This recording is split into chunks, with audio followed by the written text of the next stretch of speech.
Guys, don't let this happen to you. Let's talk about it.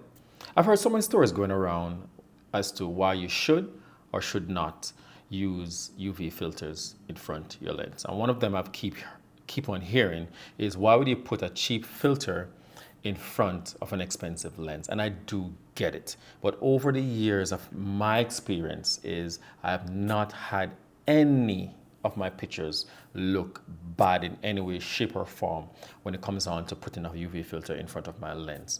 And I do get it. Lenses are now equipped with a filter that prevents the UV rays from damaging your sensor, because that was the original thing why UV filters were actually created. But because the lens are now designed, you don't necessarily need to put it there. But the main reason, guys, and just get this, the main reason is because when you have an impact, the first thing, whatever that thing is going to be hitting the lens, is going to hit the filter first. So just imagine it being hit by whatever force. It is going to take most of the impact. So by the time it actually gets to the lens of the glass lens, it is not necessarily going to damage your lens. So in my case, and I'll put a little image on the screen right here of the result after it was hit. But if you look, I still have the filter here just to show you guys. If you look right here, you will see that there's still glass right here right now. But if you look at the front of my lens, there's actually nothing, not even a scratch was on my lens. And how it actually happened, guys, is I was actually in a church. This is my 135 lens. I was in the church and I was walking around. I took my camera off my back because I was actually about to take a picture. And by the time I turned around, I didn't realize how close I was to the church, the bench in the church, and it actually was hit. And when it hit, it shattered the filter on the front. When it shattered the filter, one of the glasses just kind of fell out. And when I was actually taking pictures, because I didn't notice it at that time, when I actually take some pictures, I realized, well, my picture is looking a little bit blurry. But when I actually look at it when I zoomed in, I said, it actually looked nice. It almost seemed like there was a very soft filter over the lens, and it actually gave this a nice, really nice glow.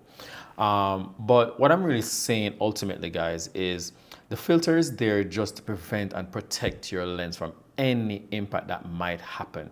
I do have a replacement filter that I'm going to share with you guys now. And this filter is actually, let me see right here. This filter here is actually made by K&F, and this is the Nano X series of filters. Okay, so I'm going to take it out, and the thing I like about this filter too. But first, let me remove the old one off of the camera, the lens, like so. So you guys can actually see me doing it. And this is the filter in the case. Let's take it out. Like I was mentioning before, the one thing I actually like about this particular filter is that it comes with a cap. And this cap is actually, magnetized. So if I go like that, you'll see that it just snaps together.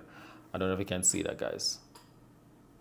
So if I take it off, like so, it's a little bit strong. And that's the filter right there. And I just put it on. You hear it snaps into place. So all I'm going to do now is just going to screw it onto the camera. It's a little bit difficult to screw it on with the cap on, so I'll take the cap off. And then the cap keeps spinning. There you go. So once I've screwed it on now, I'll just snap it on. And I like that, guys. So, I like this filter. Why I like it? Because it actually has the cap on this. So if in any case, what I'm really saying is, if you need to, while you're walking around, you could actually put this on, and it's so easy to put on and off. I will leave links in the description below for this particular filter if you guys are interested in purchasing it. But, I just want to say, guys, when you choose to try a filter out, if you buy it off Amazon or most camera stores, if you have the receipt and you don't like the outcome of what you're getting via your images, I would suggest you bring it back, bring your receipt, get your full refund. That is what I do. If there's something that I buy and I don't like it, I send it back within the time period that they give you. We bring it back and they normally give you a refund. So you lose nothing, guys. So all I'm saying is try it out for yourself. You don't necessarily have to listen to me. Try it out. If it works for you, great. You can say, yes, I've helped you. But if it didn't, no harm, no foul. You know what I'm saying, guys? I'm just here to kind of help you guys, give you the information, and it's for you to decide whether or not you can use the information that's going to help you. So guys, if you like this video and if that's been helpful to you, smash that like button, guys. And if you're new to the channel, I would say welcome and subscribe. All right, guys. So I'll catch you guys in the next one. And guys, you can actually check out some of these videos over here and see if it's something that you would like. And I'll catch you guys in the next one. Peace.